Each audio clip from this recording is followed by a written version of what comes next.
I was just asking you about this NHS story in the Times, the extraordinary numbers that they reveal, which is that 1 in 3 female surgeons has been assaulted by a colleague in some kind of sexual way, and that 91% of women in the survey have witnessed some kind of sexual misconduct in the NHS.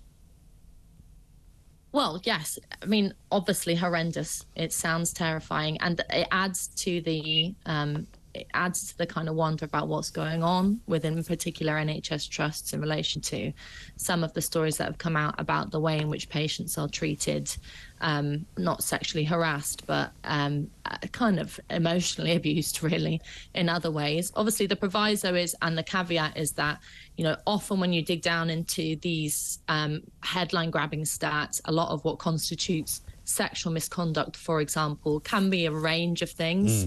And so you have to be careful when you approach a story like this, you know, of what it entails. Are we including off-collar comments alongside, you know, something that I heard a former NHS staff reporting on the radio this morning about surgeons behaving incredibly inappropriate during a surgery, you know, doing things to a patient's body that is utterly unacceptable. And, you know, from the kind of jokey to the, you know, very, very suspect sexual assault range.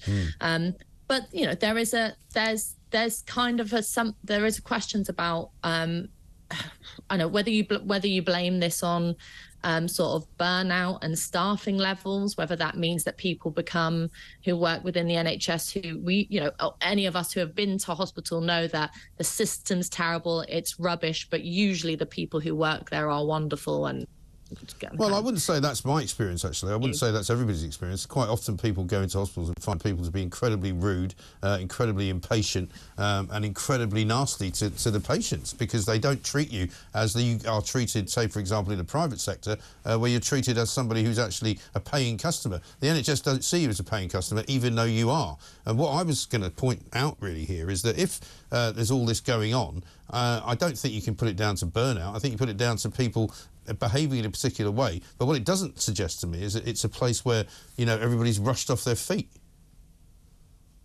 Well, I mean, the thing is, I'm sort of loath, not because I want to join in the kind of sacralization of the NHS, but, you know, I think people go in there wanting, it's a very hard job, going in there wanting to do the best that they can. And I know that, for example, from my own experience when I had my son, you get unlucky with a bad shift for people who are, you know, don't run off their feet, and who are, I mean, the only explanation is that they're knackered and have stopped caring, because I don't think they've just sort of been evil. And you get a hard time. I don't think they're evil, no. I don't think they're evil. I just think it's so badly run that it doesn't help anybody. And I think this is the point I'm trying to make, which is that if, you know, we have, you know, there have been lots of criticism for the strikes recently. I personally supported them, supported the strikes. There's been a lot of head scratching around what to do with the NHS. And you mentioned earlier, you're right, that often governments have, for decades, governments' approach to this has just been to sling money in the door and hope that that makes it better. Right. Obviously, there is some, you know, it's clear that a lot of people aren't being paid enough and are being worked almost to death. On the other hand, the system isn't working, in which we are spending eye-watering amounts of money on things that are utterly useless, whether it's diversity training or indeed... And that's where the problems should start to begin to be sort of countered, I think, because what we know, for example, statistically, there are actually more doctors working in the NHS in hospital settings now than there were 10 years ago, but they tend to be working fewer hours. They tend to be working part-time, because many of them go off and work in the private sector. And for all of the doctors who threaten to go on strike because they think that, you know, the NHS is being sold off, there's an awful lot of doctors who do work part-time in the private sector. And I think that's a mistake. I don't think you should be allowed to. I think if you work for the NHS, you work for the NHS. It's that simple. You don't get to work for the private sector as well. I mean, kind of laughable that those people from the BMA who were going on strike were actually given permission by the union, if they wanted to work that day, that strike day, in their private practice. I think we have to ask the question, as to, particularly with GPs, because it seems to be a big issue that, and I know personally a number of them actually, of young people who have trained, who come out of their training, are fully ready to start work in GP centres, are then deciding to take a completely left field step of their career off into something different.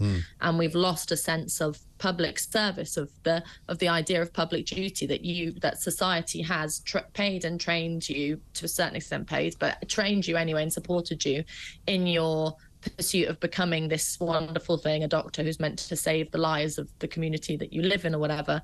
And the idea that you would spurn that is, I think we have to ask the question of why that sense of public duty has been lost. It's also a question that has to be asked within the police. I mean, all of our sort of public institutions seem to be full of people who have no sense of, or have lost a sense, or are jaded about a sense of public spirit or public service. And, there's no easy answer to that. It's not their fault wholly, but it must be something that's lacking within these systems, that we're not able to inspire people to be able to not, there's a sort of sacrifice is a word that I suppose will make people's eyebrows raise, because I'm not suggesting that people should be working, 18 hours a day kind of thing.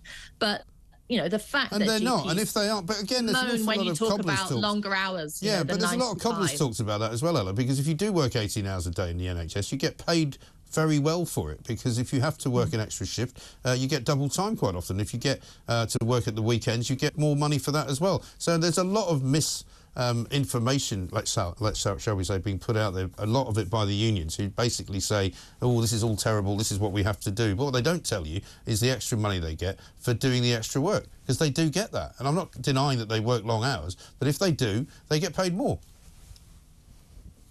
Perhaps that's true, but I also know that there is a lot of people who work. I mean, I'm not neither a union member nor am I an NHS staffer, but I mean, I take people at their word that there is a lot of workers talking about the fact that there's, you finish a shift, but the shift doesn't officially, you can't just leave people with drips hanging out of them and, patients who need to be consulted. And so then things drag, and that doesn't always necessarily get classed as overtime. And, we know that. Well, I mean, we could go on about this. We could go on about this all day. But I could. We'll have to have a special session for it, but we can't do it anymore. Listen, thank you, Ella Whelan, columnist at Spiked Online.